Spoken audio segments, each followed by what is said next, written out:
Warning: this podcast does not introduce any new information outside the Foundation's curriculum. Listener discretion is advised.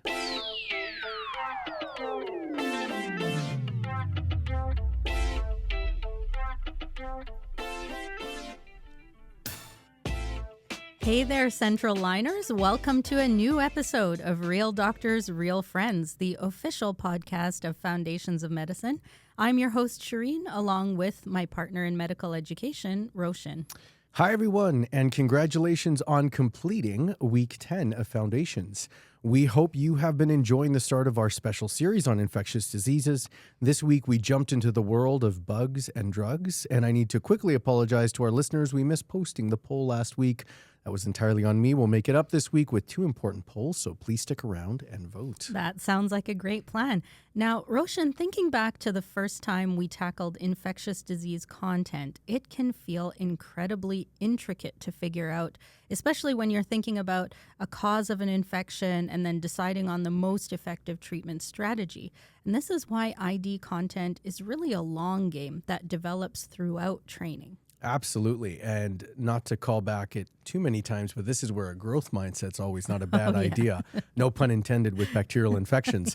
But our focus this week has been on bacteria, specifically looking at how we classify them, like gram-positives and gram-negatives, how we treat them, and why treatment can sometimes fail. Yeah, an important reason why treatment can fail often boils down to one critical, complex topic, which is antimicrobial resistance. Exactly. This is not just an academic concept, it is a profound global health threat. Now, the World Health Organization describes it pretty starkly. Antimicrobial resistance threatens the very core of modern medicine. Effective antimicrobial drugs are prerequisites for both preventative and curative measures, including major procedures like surgery. Without immediate harmonized action in the international community, we're heading toward a post-antibiotic era where common infections could once again become fatal. And that threat is driven primarily by us. Antimicrobial resistance is directly correlated with antimicrobial use. In Canada alone, 30 to 50% of the 24 million antibiotic prescriptions issued annually may be unnecessary. This misuse and overuse increase the rate of resistance. This is where antimicrobial stewardship comes in. These programs are coordinated interventions designed to measure and improve the appropriate use of antimicrobial agents. The objectives of antimicrobial stewardship are crucial for all physicians, regardless of specialty. We must aim to improve patient outcomes and decrease antimicrobial resistance. Antimicrobial stewardship also helps decrease antibiotic-related adverse effects and limits the selection of pathogenic organisms like C. difficile. So how do we practice this? A few core tenets of antimicrobial stewardship include prescribing antibiotics only when necessary, meaning do not treat viral infections or bacterial colonization, and also optimizing our choice of therapy. Right. If we suspect a bacterial infection, we must obtain useful cultures prior to starting treatment.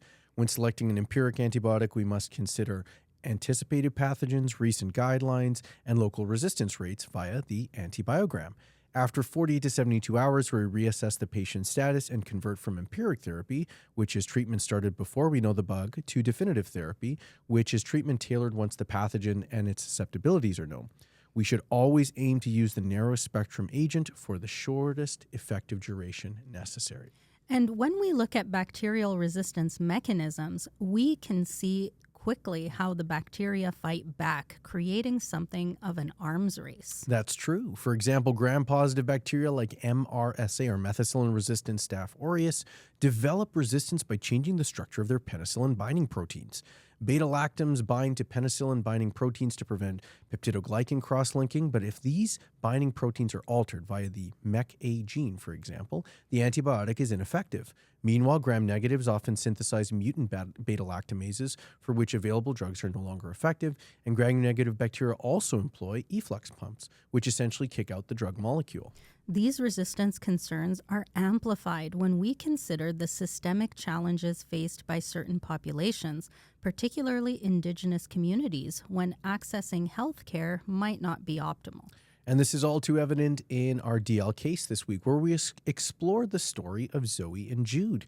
Jude's experience highlights the deep-seated mistrust and reluctance to seek care, especially in rural and remote settings. This stems from the intergenerational trauma resulting from historical colonial events like residential schools, where Indigenous individuals often felt neglected or were subjected to unethical experiments. Jude's Mossam, grandfather, voiced this fear directly, asking, "How do we know you won't inject him with something that might hurt him?" That speaks directly to the delicate nature of vaccine hesitancy and reluctance to undergo procedures when trust is absent. We must approach these discussions with cultural sensitivity and recognize that the safety of the interaction is evaluated by the Indigenous individual or group. In fact, in Jude's case, the assumption may have been that he was unvaccinated, revealing bias. However, he was vaccinated, but a limitation of effective record keeping was a roadblock to proper communication and care. Beyond the interpersonal level, their case also revealed profound systemic barriers that impact health outcomes, including antimicrobial access and infection prevention. The reality is that geography and jurisdictional gaps and maybe policies significantly impact access to healthcare, including preventative measures like reliable vaccine clinics.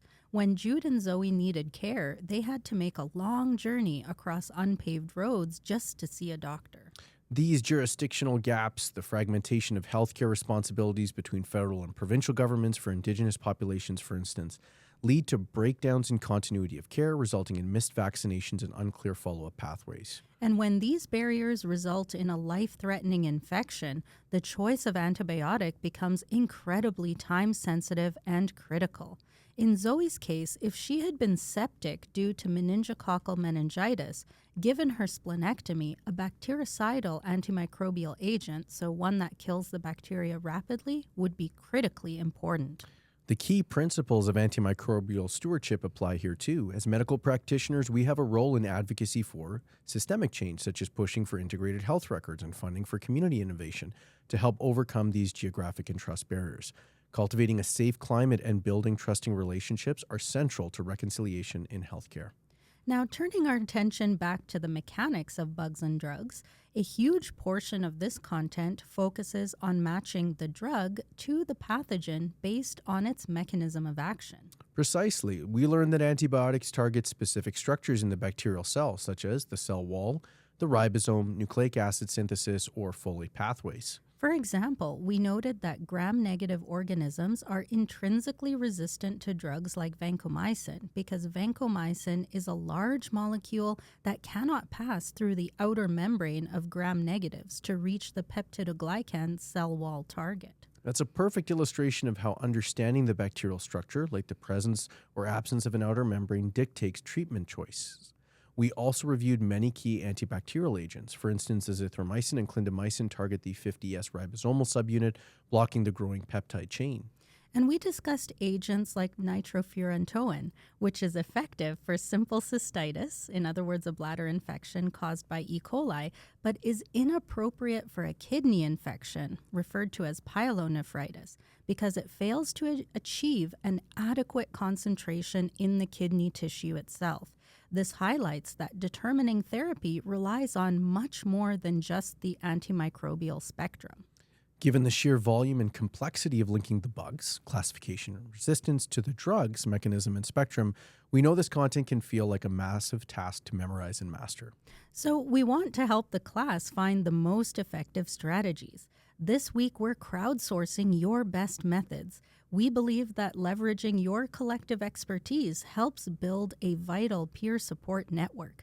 We want to know how you are translating these dense foundational facts into clinical competence. And so we've structured this as a poll based on proven high-yield learning techniques, allowing you to share the creative shortcuts and strategies you've developed. So here's our first poll question for the week, the crowdsourcing study strategy poll. And again, we'll be talking a little bit more about this in the review and case study. But the first question, which high-yield learning strategy are you finding most effective right now to master the bugs and drugs content? And we'll leave this poll open for actually until the end of the course, because we recognize that it might take people a little bit of time and even afterwards to maybe find some of those effective study strategies. So retrieval practice, using blank sheet recall or flashcards to actively test myself on drug mechanisms, example cell wall inhibitors versus ribosome inhibitors. Dual coding, creating mnemonics or drawing visual charts. For an example, classifying gram-positives versus gram-negatives by structure. Interleaving practice, mixing up study of different ID topics, so rotating between antibiotics and resistance mechanisms. Or concrete examples, connecting abstract drug properties to specific clinical scenarios or case studies, which is what we definitely try to focus on because that's what we find is most helpful in practice in the future, recognizing that that's not going to be everyone's cup of tea, at least at this point in time. Yeah, so please take the opportunity to vote in this poll. The results will help us compile a resource of the best techniques to share with the whole class later on. And now for our second poll, which is the ultimate test of friendship, our tradition on Real Doctors, Real Friends. You know the drill, central liners. Help us settle an old debate that dates back to even season 1. So season 1, this is something that we haven't really solved. We still remain deadlocked. Roshan and I. Number one. And we have the evidence. the evidence of it there. Over here. Pop-Tarts, are they your jam? Oh my gosh, yes, they are delicious. Although staring at that for the entire season and course has made me rethink my position, because that is both not decomposing in the way that regular food would. Yeah, it's and alarming. it has just been sitting there since 2023. Oh, in your office. Yeah, it's been in my office, which granted is like a polar vortex. So it is very cold in there. That may have preserved things. But I mean, these Pop-Tarts look like they just came straight out of the package. My God. Way back then. Sometimes when I'm really hungry here, I have to make sure that I don't eat them. You don't eat them. So for me, Pop-Tarts are definitely not my jam. I've never been interested in a Pop-Tart. I've never actually purchased a Pop-Tart. Oh, wait, still not? I still have not purchased a Pop-Tart. I have received them as like a free gift. Did you as eat part any of, of them when we did that? I did not. Oh my gosh. I did not. Oh. I just, it's, Be still never my been heart. interesting. Oh my goodness. And I know you've got like you're a connoisseur of the Pop-Tart and how to prepare, how to properly, because you can't just, well, I mean, you could just break open the package and eat it, but there are different ways, right? I would definitely say that it depends on your mood or your vibe and how you're feeling. Okay. My preferred method is still one Pop-Tart at a time. Okay. So I'll toast one Pop-Tart and then let it cool for a significant amount of time. Okay, so you don't burn yourself. So I don't burn myself, but you have to give it the right amount of time. Okay. And I have found between about 30 to 60 seconds ends up being the best. Precise. That is my recommendation. If you 30 wait to too 60 long, seconds. is it inedible? It's not that it's inedible. If you wait too long, then it loses the warmth that you get from it. The biggest issue is that some people overcook the Pop-Tart. Yeah. So you have to put the setting of the toaster on I would say low to medium setting. Okay. Right? So you Okay. shouldn't be too high. Yeah. Because you don't want to burn the Pop-Tart. True. But you also don't want to undercook it. Yeah. It's kind of like pasta. Like you just have to Get understand that sweet spot. Yeah, that al dente. there is a sweet spot with Pop-Tarts. And then what I will now do is I'll have one first that's warm. Yeah. And then I'll have one that's straight out of the packaging. Okay. Just to provide a little bit of a mixture. Like a palate cleanser. Okay, so does the flavor factor into this? Like, are some flavors better or worse? Some flavors are better or worse when you toast them. Yeah. And some are better or worse when they just come out. Yeah. I honestly look like a Pop-Tart mascot right now, even though that's not who I am. You look like a corporate person from Kellogg's. Yeah, exactly, right? That's gonna sell these things. I would say that the more I would say the more savory ones are the ones There's savory ones? Oh, there are definitely more savory ones. I would say like the pumpkin spice or even the cinnamon ones I find are maybe a brown sugar ones are a little bit more savory. Okay. And then they have the ones that are really sweet, like the fruit ones. So like Yeah. cherry, blueberry, at least for me, Yeah, or like the yeah. birthday cake ones. Yeah. Oh my goodness. Like those I have to have cold. Okay. Yeah. But the savory ones, the ones that remind me more of like a mincemeat pie or something Okay, like that, yeah. I'd rather have those warm. And I think Yeah. maybe when it's fall, Yeah. I'm a little bit more cognizant Yeah. of that difference. So fall's my favorite season. I Yeah. think it's both of our Yeah, favorite seasons. And I do prefer Pop-Tarts, a little warm Pop-Tart. Like I wish I could do it as a Halloween tradition for the boys. Yeah. Because I love it Yeah. on a cold or frosty fall night, especially the more savory ones. Just by the fireplace. Yeah, by the fireplace instead of s'mores. Open up some Pop-Tarts. The crackling of the fireplace mirrors the crackling of the opening of the Pop-Tart. packet. Of the packet. You know, you mentioned the savory part. I wonder if these things are high sodium, you know, as a preservative. Oh, maybe that'll be a good. We need to look into that. Yeah, for exam Or questions. fluid and electrolyte balance. Definitely. Now we can transition to another favorite Okay. from the archives. What's the next one? The next one is Weird Al Yankovic. Are you a fan? I would have to say that I think I've said this every season. Yeah. I am a fan because of what he has done for music. Yeah, like the talent. You got to appreciate his talent. Not just talent, who he is, what he represents, his individuality, his expression. It's not just that he is immensely talented, Yeah. but his whole aura, if you will, is something that I can get with. Yeah.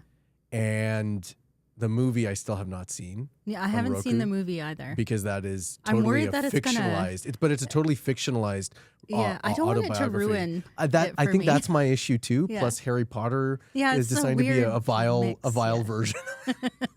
It's definitely strange. Yeah. I thought it would appeal to me. Yeah. But it for whatever reason, it doesn't. I usually like those types of movies. Yeah.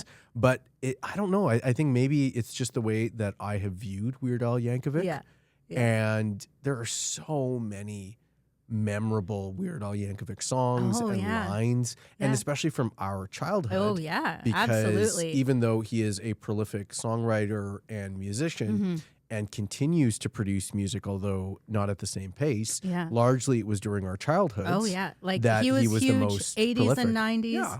And he was also really talented in creating the visual component, like the music videos. Oh, when music videos were a thing. Yes. Oh, those were pieces of art. Yes. I think they were really, really well done. And I've heard that a lot of artists felt like they've actually made it when Weird Al does a parody of their songs. And a lot of them were actually appreciative of the parody that Weird Al did. So it wasn't like he wasn't doing it as an attack. Like it wasn't a nefarious thing. It was almost like a collaboration or a celebration of the Do you artists. have a favorite?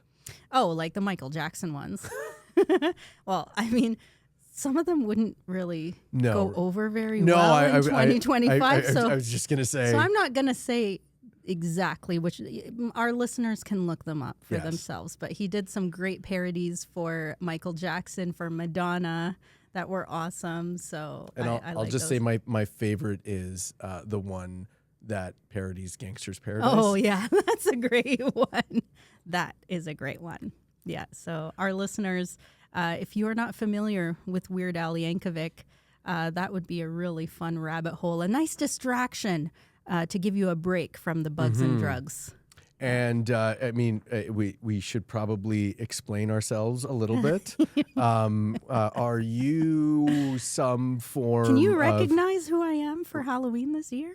Right, like do our viewers? I mean, I don't know if our viewership's going to spike after seeing the thumbnail. I doubt it. I doubt it'll top out at 30 on YouTube.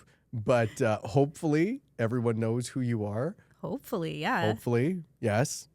Yes, hopefully. Cookie Monster, Okay, if good. you don't. If you don't. I know Sesame Street isn't as popular as it once was. Now, how about you, Roshan? I don't know if people can see mine, but this says Gotham City Police Department Commissioner Gordon, and I am specifically I'm trying to be the Batman the Animated Series version, because that is my favorite cartoon of all time, and my son's dressing up as Batman, and I decided to do this. I thought about K-pop Demon Hunters, but my younger one is, and it is a lot more work. Yeah. I think that's a big reason, and the second big reason is my young one's kind of a scaredy cat. Yeah. And I don't.